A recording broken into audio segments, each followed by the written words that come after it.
says that the presumptive nominee for the Republican Party after a winning clean sweep of 5 state primaries. Hillary Clinton, meanwhile, also gave a strong showing in the northeastern votes, winning 4 of the 5 states. 5 big wins from 5 states, a clean sweep for Donald Trump. These northeast states are strong Trump territory, close to his New York home. And it was from there that the billionaire celebrated his latest haul. I just want to thank everybody. This is a far bigger win than we even expected, all 5. And that's something that's really... Similarly, consolidating her position as the Democrat frontrunner, Hillary Clinton promised to bring her party together to beat the Republicans in the November general election. We will unify our party to win this election and build an America where we can all rise together. An America where we lift each other up instead of tearing each other down. These latest wins don't hand either candidate their party's nomination, at least not yet. Republicans Ted Cruz and John Kasich announced this week they're teaming up to try and shut Trump out of upcoming states. Cruz is gunning for the winner-takes-all Indiana primary next Tuesday. Winning there would make it much harder for Trump to win the nomination outright, forcing a contested convention where any candidate could be picked. The people of Indiana are going to send a powerful signal to the media, a powerful signal to the Washington establishment that the chosen candidates of Washington, the chosen candidates of big money and the lobbyists, they are not going to decide the Republican nominee. It now seems all but certain Hillary Clinton will pass the mark to become the Democrat nominee. But her rival, Bernie Sanders, says he'd stand a better chance head-to-head against Trump. What we are seeing on national polls, which have us 15, 20 points ahead of Donald Trump, far more than Secretary Clinton. Trump and Clinton are nearer the nominations, but it's not over yet. Now it's all about when Hillary Clinton will have this all sewn up, and if Donald Trump can pick up enough delegates to prevent an almighty battle at a contested convention in July. Nick Harper, SABC News, New York. Well, that report by Nick Harper. We stay in the States now. We cross live to our correspondent there, Mimi Chiahemen, who's in New York. Mimi, thanks very much for joining us. So today's the day after the night before, and it was a great night for Donald Trump and Hillary Clinton. It absolutely was a clean sweep for Donald Trump, winning all 5 states. As my colleague Nick Harper just reported, Hillary Clinton won all 4 states, with the exception of Rhode Island, which went to Vermont Senator Bernie Sanders, whose campaign is now talking about re-evaluating in U.S. election speak that is often interpreted as the turning point of a campaign, whether that means that he will now go even harder in order to win the next upcoming states to hold primaries, or whether that means that he will now be dialing back his campaign. It certainly doesn't look that way. He's been campaigning harder than ever, despite not winning New York, which was, for many intents and purposes, a must-win.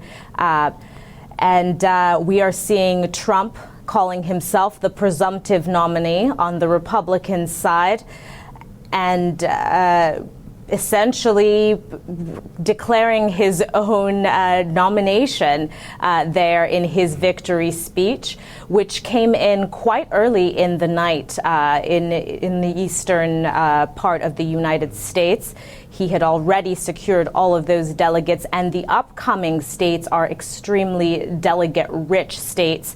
Now, a delegate is essentially an individual that represents their party and from the state, and goes to the convention to nominate who is going to be on the ticket for that party. Trump so far has just been sweeping them up, and he is all but confirmed to be a runaway train, whether the Republican Party wants to get behind him or not. All right, so let's break this down a little bit. First of all, we heard that Cruz wants to make some big announcement. Do we have any idea what that might be? Has it got anything to do with this race? Well, there's been plenty of speculation. It does presumably have to do with this race. One of the reports being one of the rumors that has being reported is that he's going to be announcing his running mate, which would be a very unusual move to make before securing a nomination, but not an unprecedented one. Donald Trump was asked Wednesday morning what he thought Cruz's big announcement might be, and he said, well, he hopes that he is not making an announcement for his vice president because he shouldn't be making any announcement at all, considering how his campaign has been doing. And that's something that several other observers have remarked as well.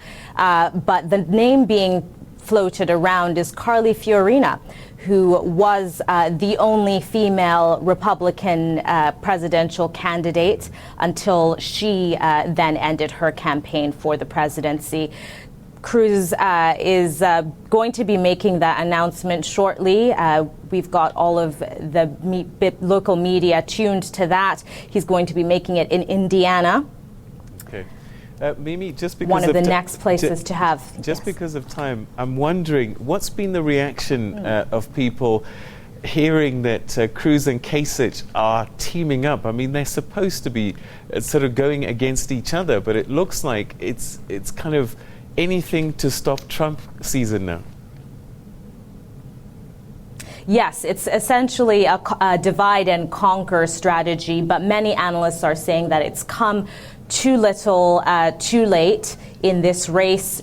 While they may be able to block him from gaining some of those delegates in the upcoming state primaries, he has won by such huge margins at this point that it would be practically impossible. Can they stop him at the convention? Well, at the convention, if he makes it there, then unless they are going to go into kind of a full out brawl and have, a big party conflict, then it's unlikely that they will be able to stop him there. Once he makes it there, he's secured the delegates, and he wouldn't be walking into a contested convention. All right, Mimi, we're going to have to leave it there, but I have no doubt that we're going to be chatting quite a bit in the coming months as this race starts getting towards the end. Thanks so much indeed for your update. Mimi Chiahemen, live from New York. Francis? And we're live from